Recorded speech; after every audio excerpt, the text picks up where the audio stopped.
alone, who took on flesh, fullness of God in helpless babe, this gift of love and righteousness, scorned by the ones he came to save, till on that cross as Jesus died, the wrath of God was satisfied.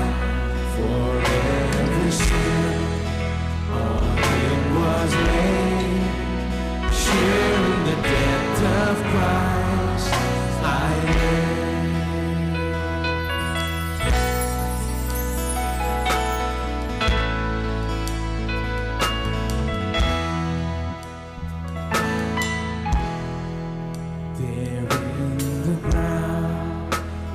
Body lay, light of the world by darkness saved, then bursting forth in glorious day, up from the grave he rose again, and as he stands in victory, since curse has lost its grip on me.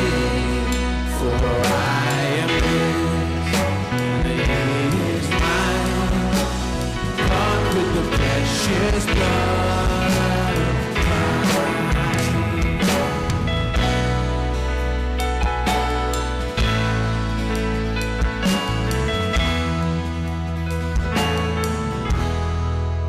No guilt in life, no fear in death. This is the power of Christ in me, from life's first cry to final breath. Jesus commands my destiny. No power of hell, no scheme of man can ever pluck me from his hand.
देखिए, पाप तो भयानक बात है। जैसे मैंने आपको पहले बताया कि शैतान हमेशा कहता है, मैंने आपसे कहा कि शैतान का सबसे बड़ा झूठ तो ये होगा, जाकर पाप करो, किसी को पता नहीं चलेगा। समस्या ये है कि आप जानते हैं, जो पाप करता है वो जानता है। ये समस्या है। शैतान से कहे मेरे बारे में क्या पता है, मैं जानता हूं। शायद कोई न जाने, मेरे पड़ोसी या मेरे पिता न जाने, मेरी मां नहीं जानती है, मेरे भाई बहन नहीं जानते हैं, चर्च के लोग नहीं जानते हैं, कोई भी नहीं जानता है, मैं जानता हूं। और यहीं पर तो समस्या है। यहीं पर देखिए, मैं जानूं तो ये काफी है। ये मुझे पूरा नाश करेगा, क्योंकि उसके बाद मुझ में भरोसा नहीं होगा। भरोसे से प्रचार नहीं कर पाऊंगा, प्रार्थना नहीं कर पाऊंगा, भरोसे के साथ नहीं चल सकूंगा। ये सब चली जाता है। मैंने प्रभु के दासों में इसे देखा है। परमेश्वर के अभिषेक सामर्थी दास, जिनका प्रभु ने सामर्थ्य उपयोग किया अपना काम करने के लिए, वो बहुत वरदान पाए। लेकिन शैतान ने उनकी परीक्षा की, और हम सब मनुष्य हैं, जानते हैं कई बार, और ये सारी परीक्षाएं हमारे सामने आती हैं। और मैंने ये देखा है, प्रचारक कई बार सौंपते हैं खुद को, कई बार परीक्षा को सौंपते हैं।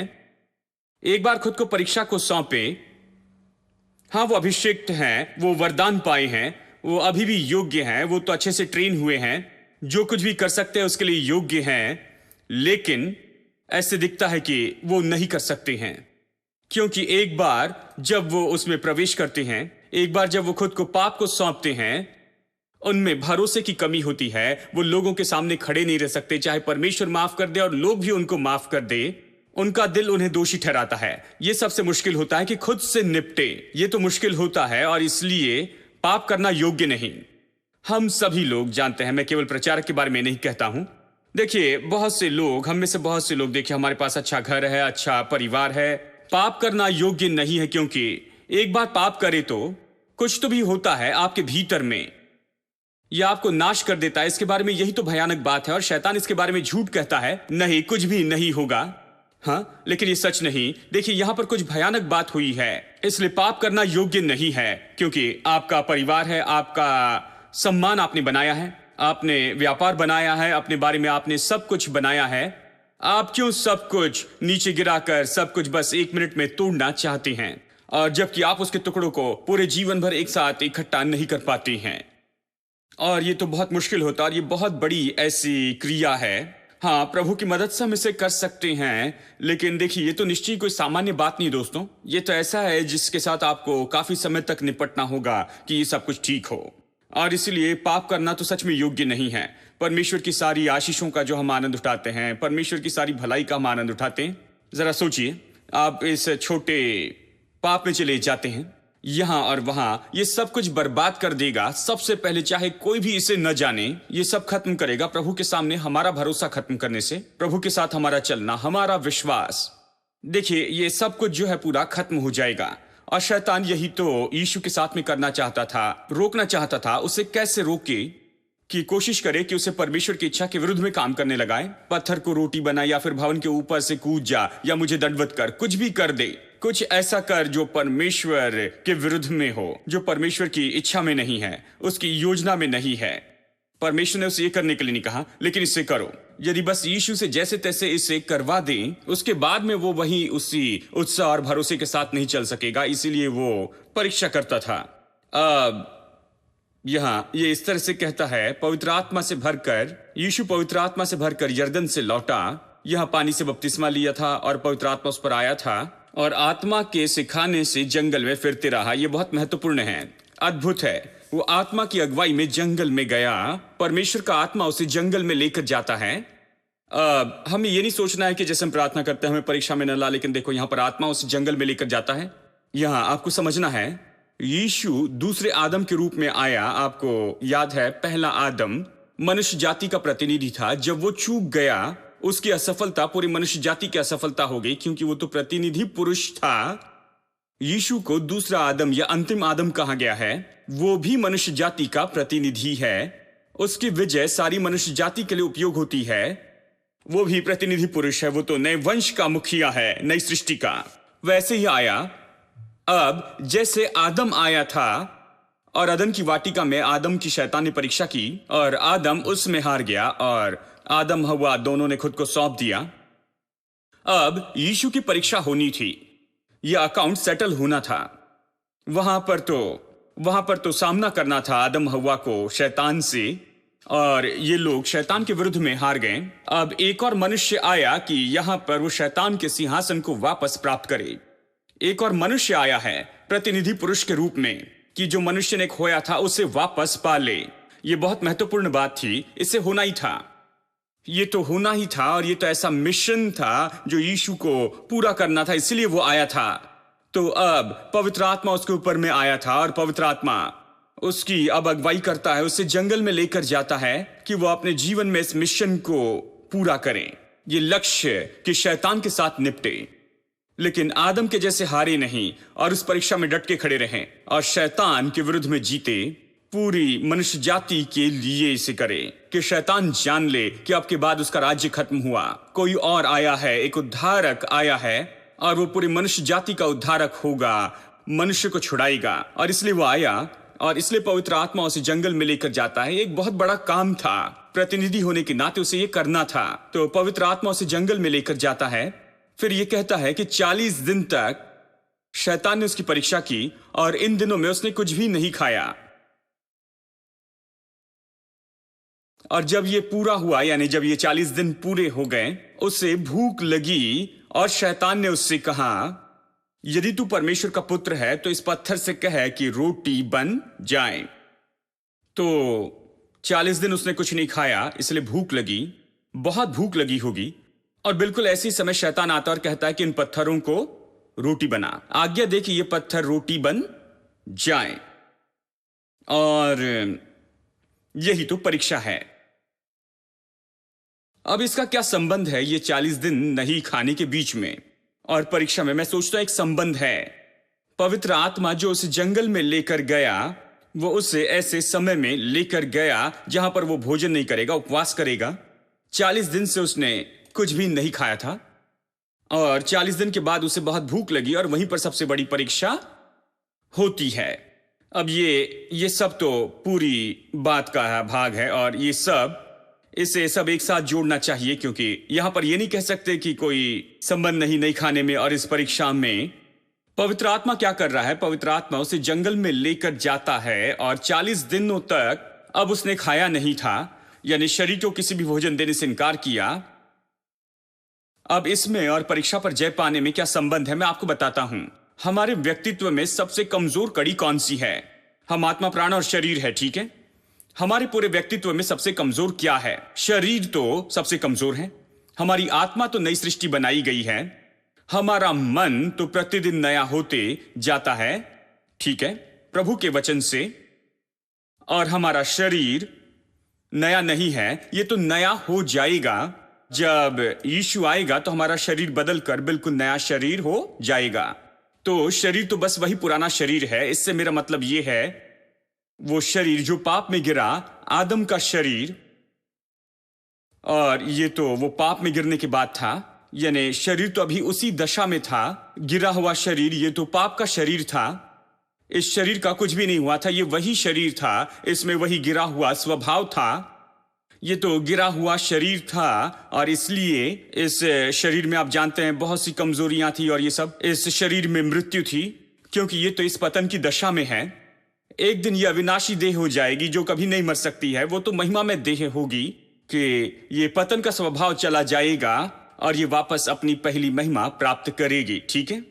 यानी शरीर सबसे कमजोर है और इसलिए बाइबल कहती है पाप के बारे में कि पाप को तुम्हारे नश्वर शरीर पर राज्य करने न दो। देखिए, जब पाप आता है तो ये शरीर के द्वारा आता है, क्योंकि ये आसान मार्ग है। ये विश्वासी के लिए प्राण और आत्मा से नहीं आता है, क्योंकि प्राण तो दिनों दिन नया होते जाता है। ये आत्मा तो नई सृष्टि है, प्रभु की इच्छा पूरी करके प्रभु को प्रसन्न करना चाहती है, और इसलिए ये तो शरीर के द्वारा है जो पाप काम करना चाहता है। वो शरीर के द्वारा कैसे काम करता है मैंने बताया था। परमेश्वर ने हमारे शरीर में जो सामान्य इच्छाएं रखी है उसके द्वारा परमेश्वर ने हमारे शरीर में अलग अलग भूख रखी है जो शरीर की है, और ये तो बिल्कुल नैतिक भूख है। अब देखिए, शैतान क्या करता है, वो हमें भड़काता है कि उन शारीरिक अभिलाषाओं को हम गलत तरीके से पूरा करें, गलत तरीके से पूरा करें। यही पाप है। सभी शारीरिक इच्छाएं पाप नहीं है। देखिए, शादी करने की इच्छा रखना ये पाप नहीं है, लेकिन शादी के बिना शादीशुदा व्यक्ति जैसे रहना, देखिए ये तो पाप है। क्योंकि देखिए, यही तो मुद्दा है। और शरीर वो है जिसके द्वारा शैतान काम करता है, और शैतान कहता है कि ये ठीक है, ये ठीक है, कोई बात नहीं, देखो सब लोग इसे करते हैं, तुम इसे क्यों नहीं करते हो? देखिए, ये शैतान का विचार है। देखिए, लेकिन परमेश्वर के विचार अलग है, परमेश्वर का वचन अलग है। पाप ऐसे ही तो आता है। और देखिए, इसलिए पौलुस कहता है कि मैं अपने शरीर को प्रतिदिन वश में रखता हूं। प्रतिदिन कहता है, मैं प्रतिदिन अपने शरीर को वश में रखता हूं, क्योंकि ये ऐसा शरीर है जिससे पाप काम करता है। कहता है प्रतिदिन मुझे शरीर को जांचना पड़ता है। आशा है कि ये अपनी मनमर्जी नहीं करता है, आशा है कि ये कुछ गलत नहीं करता, ये मेरी आज्ञा माननी चाहिए, मेरा गुलाम हो जाए। मुझे इसे वश में रखना है, मुझे इसकी इच्छाओं को वश में रखना है और सही तरीके से आगे बढ़ना है इच्छाएं पूरी करने के बारे में। वो कहता है मैं अपने शरीर को वश में रखता हूं। इसलिए जानते हैं, वो कहता है कि तुम कोई जगह न दो, कोई जगह न दो। ये न सोचो कि तुम अपने शरीर की अभिलाषाओं को कैसे संतुष्ट करोगे, बाइबल कहती है। यानी ये तो असली बात है। यानी क्यों यीशु ने खाना नहीं खाया और पवित्र आत्मा क्यों उसे 40 दिन उपवास में लेकर गया? ये इसलिए कि 40 दिन वो शरीर को नहीं कह रहा था। क्या आपने शरीर को नहीं कहा है? आज लंच टाइम में नहीं कहने की कोशिश कीजिए। देखो शरीर कितना चिल्लाता है, और वो पहले चिल्ला रहा है, मैं आमीन कहता हूं, शरीर कहता है आमीन। चलो खाना खाने चलते हैं। शरीर बिल्कुल ऐसा ही है। शरीर तो बस खाने के लिए तैयार होता है। मुझसे मत पूछना मुझे कैसे पता। जानते हैं, ये जो शरीर है मेरे प्रभु, ये सच में आपको पकड़ सकता है। बस कोशिश कीजिए कि एक समय का भोजन आप न खाएं, तो ये बस आपको परेशान करेगा। बस कल से उपवास करने की कोशिश करें। ओ, ये उभर कर कहेगा, मुझे मेरा भोजन दो, प्रतिदिन मैं खाने का आदी हूं। मेरा ब्रेकफास्ट, मेरे ये 2 अंडे कहां है? चाहे जो भी हो, ये सब कुछ टेबल पर होना ही चाहिए। और ये शरीर इसी तरह से है। लेकिन अब 40 दिनों तक मुझे पता नहीं शरीर को कितनी बार यीशु ने नहीं कहा। शायद हो सकता है 10 बार उसने नहीं कहा होगा। नहीं नहीं, यहां पर कोई नाश्ता नहीं, कोई डिनर नहीं, नहीं नहीं नहीं। दिन में 10 बार, 40 दिनों में उसने सैकड़ों बार कहा होगा नहीं नहीं नहीं। शरीर को नहीं कहा, शरीर का इनकार किया। जो ये मांगता है, पाना चाहता है, पवित्र आत्मा उसे ट्रेनिंग में लेकर जाता है कि नहीं कहे। यानी 40 दिनों के बाद उसे बहुत भूख लगती है और शैतान आकर कहता है, यदि तू परमेश्वर का पुत्र है तो इन पत्थरों को आज्ञा दे कि ये रोटी बन जाए। उसने कहा नहीं, मनुष्य केवल रोटी से जीवित नहीं रहेगा, परमेश्वर के मुंह से निकलने वाले हर एक वचन के द्वारा मनुष्य जीवित रहेगा। इस तरह से लिखा है। अब विचार तो ये है, क्योंकि उसने 40 दिनों तक अपने शरीर को नहीं कहा था, और शैतान तो शरीर की परीक्षाओं के साथ में आता है। उसे बहुत भूख लगी थी और शैतान कहता है कि पत्थर को रोटी बना। ठीक है, लेकिन उसने शरीर को नहीं कहा था 40 दिनों तक। शायद दिन में 10 बार कहा होगा नहीं। उसने काफी अभ्यास किया था। तो फिर 40 दिनों के बाद जब वो बहुत भूखा होता है और शैतान आकर कहता पत्थरों को रोटी बना, तो उसके लिए फिर से एक बार नहीं कहना बहुत ही आसान हो गया, क्योंकि 40 दिनों तक वो यही तो कह रहा था। हेलो। अब ये ऐसे है, जब आप छोटी बातों को नहीं कहते हैं, छोटी गलत बातों को जो सही नहीं है, या आपको ट्रेन करता है कि आप नहीं कहें बड़ी और बड़ी बातों को जो गलत हैं। हर एक छोटी बात जो सही नहीं, उन्हें आपको नहीं कहने में अच्छा होना है, और खुद को इन बातों में ट्रेन करें। छोटी बातों में जब आप इसका उपयोग करते हैं तो बड़ी बातों में यह आसान होता। चलिए मैं समझाता हूं एक उदाहरण के साथ। यदि आप कहते हैं नहीं इडली के लिए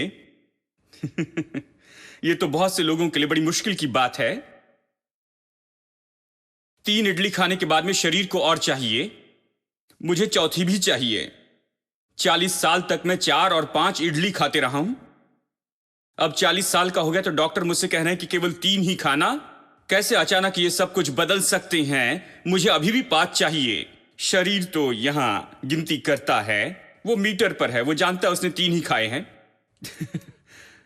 तो वो कहता है मुझे 1 और चाहिए, और आप कहें नहीं। अगर आप इडली को नहीं नहीं कह सकते हैं तो मिठाई को कैसे नहीं कह सकते हैं?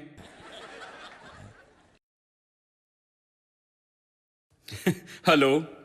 सब लोग कह रहे हैं भाई ये सही नहीं है, लंच का समय हो गया है। आप इडली और मिठाई के बारे में कह रहे हैं, जरा रुकिए। अगर आप 10 रुपए में सही नहीं होते हैं तो आप 10,000 रुपए में कैसे सही हो सकते हैं? यदि कोई 10 रुपए के लिए सही नहीं है, वो जाकर उसे चोरी करता है, जब कोई नहीं देखता उसे लेकर जेब में रख देता, चले जाता है, ये खुश होता है कि उसे 10 रुपए मिले हैं, तो 10,000 के साथ कैसे व्यवहार करेगा? 10,000 के लिए तो वो उसके ऊपर बैठ जाएगा, वो उस पर से उठेगा ही नहीं जब तक कि सब चले न जाए, क्योंकि उसके अंदर ये मानसिकता है। वो 10 को नहीं नहीं कह सकता है, तो फिर वो 10,000 को कैसे मना कर सकेगा? देखिए, यानी यीशु यहां पर 40 दिनों तक नहीं कहते आया था। ये तो देखिए एक छोटे मुद्दे थे। नहीं खाना तो छोटी सी बात थी, वो नहीं कह रहा था, लेकिन ये तो शरीर की बात थी, खाने के लिए शरीर की इच्छा थी। लेकिन ये वही बात है जिससे शैतान उसकी परीक्षा करता है, और उसके लिए नहीं कहना आसान हो गया जब शैतान आकर उससे कहता है कि इन पत्थरों को तू रोटी बना दे। कितने लोग समझ रहे हैं ये परीक्षा और ये स्वभाव और जो कुछ वहां पर हुआ? तो तो मैं ये नहीं कह रहा कि हम सभी लोगों को 40 दिन का उपवास करना होगा। कुछ लोग करते हैं, कुछ लोगों ने हर साल 40 दिन उपवास की ये बात बना ली है। ये बाइबल में नहीं है। यहां इस एक घटना में बाइबल कहती है कि पवित्र आत्मा ने अगुवाई की और यीशु ने ऐसे किया, लेकिन फिर कभी नहीं कहती कि उसने और 40 दिन उपवास किया। कभी नहीं कहती कि 40 दिन हर साल में उपवास किए, और ये सारी बेकार की बातें हैं। बात तो ये नहीं कि 40 दिन उपवास करना है या फिर 41 दिन उपवास करना है, जैसे कुछ लोग अभी करते हैं, क्योंकि वो सोचते हैं वो यीशु से उत्तम है, या सोचते हैं उन्हें यीशु से ज्यादा चाहिए। मैं सोचता हूं पता नहीं क्या विचार है, लेकिन ये सब जरूरी नहीं है। हम में से बहुत से लोगों को बहुत सी चीजों का उपवास करना है। कुछ लोगों को टीवी का उपवास करना चाहिए। इडली का उपवास उनके लिए मुश्किल होता है। देखिए, कुछ छोटे बच्चे वो अभी बाहर हैं, अगर यहां पर होते तो बड़ा मजा आता। बच्चों को ही देखिए, उन्हें खाना नहीं चाहिए, वो बस कार्टून देखना चाहते हैं। वो ऐसे बैठे होते हैं, मां ने पूरा खाना तैयार करके रखा है, सब कुछ तैयार है, और उनका मुंह बस ऐसे ही खुला होता है। आओ बेटा खाना खा लो, यहां पर आओ खाना खाओ, खाना तैयार है। नहीं, वो एक बार मुड़कर भी आपकी ओर एक नजर नहीं देखते हैं।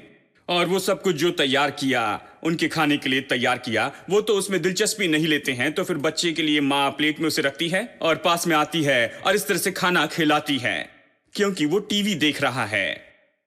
खाना खिलाती है क्योंकि वो अपनी नजर उस चैनल पर से हटाना नहीं चाहता है। ठीक है? और मैं आपको बताऊं, अगर आप 2 दिन के लिए वो टीवी बंद कर दे तो वो बच्चा बहुत गुस्से में आएगा। लेकिन बड़े लोग भी ऐसे ही हैं। बहुत से बच्चे हैं और बहुत से बड़े लोग हैं। इसलिए मैंने बताया कि चाइल्ड लॉक केवल बच्चों के लिए नहीं है। बहुत से वयस्क हैं जिन्हें बहुत सा उपवास करना है, और इसलिए केवल भोजन के उपवास पर आप गौर न करते जाएं, क्योंकि ये तो होता है क्योंकि ये तो शरीर की इच्छाओं से निपटता है। और यही तो मुद्दा है। शरीर की इच्छाएं तो ऐसी बात है जिसके द्वारा शैतान हमारी परीक्षा करते जाता है। और यीशु तैयार था जब उसने आकर कहा कि इन पत्थरों को रोटी बना दे। वो पहले से ही तैयार था, हालांकि वो भूखा था, हर दिन भूख से निपटा था। हर दिन उसने नहीं कहा था। 40 दिन बीत गए, अभी एक और बार नहीं कहना मुश्किल नहीं। हेलो, सब लोग कहें नहीं। अच्छा सुनाई देता है नहीं। कुछ लोग कहते हैं मैं नहीं कह सकता हूं। नहीं कहे, अभ्यास करें खाली समय में। बस नहीं कहे। एक भाई ने कहा, देखिए भाई वो बहुत अच्छे से बातें करती है, मैं उसे कैसे मना करूं। मैंने कहा अच्छे से कहना नहीं।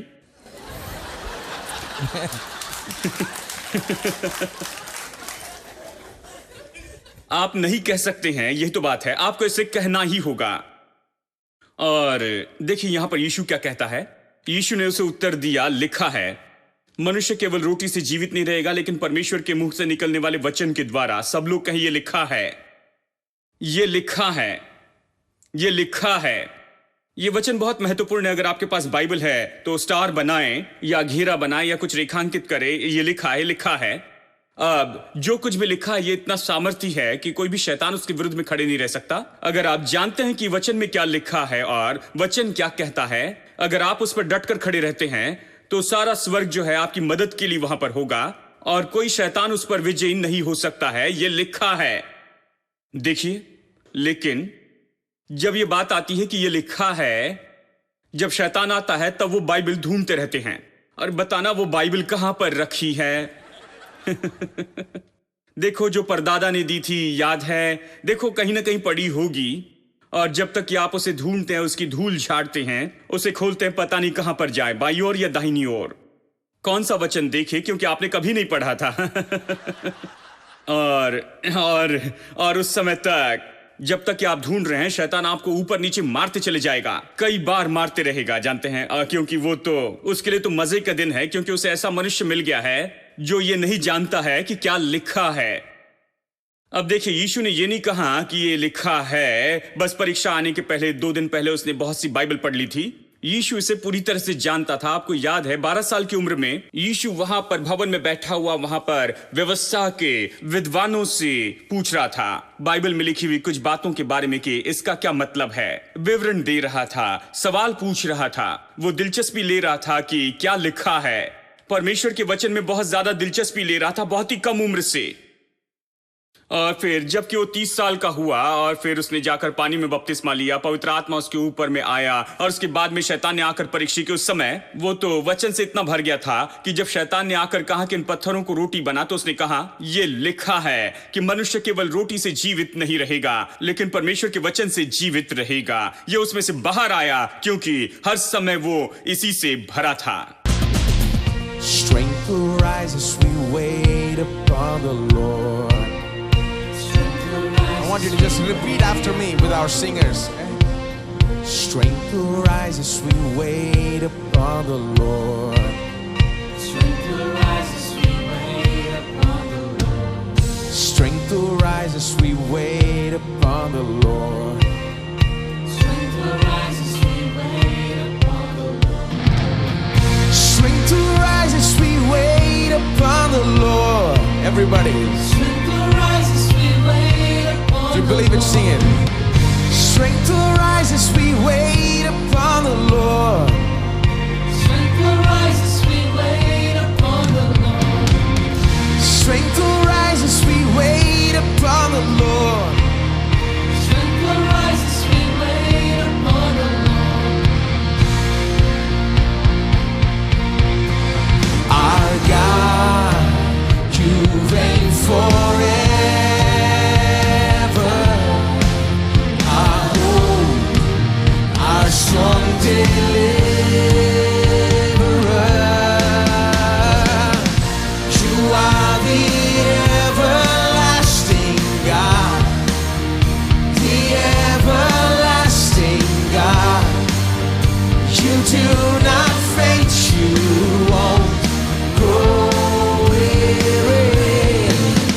You're the defender of the weak. You comfort those in need. You lift us up on wings like eagles. You are the everlasting God. You are the everlasting God. The everlasting God. You do not faint, you won't grow weary. You're the defender of the weak. You comfort those in need. You lift